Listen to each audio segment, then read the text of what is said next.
By using the back tap gesture feature, you can assign various types of shortcuts to your Xiaomi Redmi Note 13 Pro handset. To begin, open Settings on your handset. Swipe up to go down.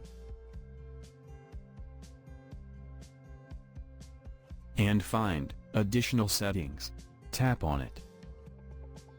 Then go to Gesture Shortcuts. From the bottom, select Back Tap.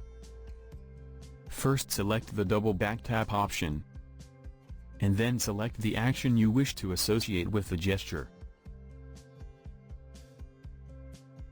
Now select the triple back tap option, and select the action you wish to associate with the gesture. Once selected, exit from the settings, and double tap on the back of your phone. You will see the chosen action has been performed. Now triple tap on the back of your phone. You will see the designated action triggered as well. So in this way, you can use the back tap gesture feature on Xiaomi Redmi Note 13 Pro.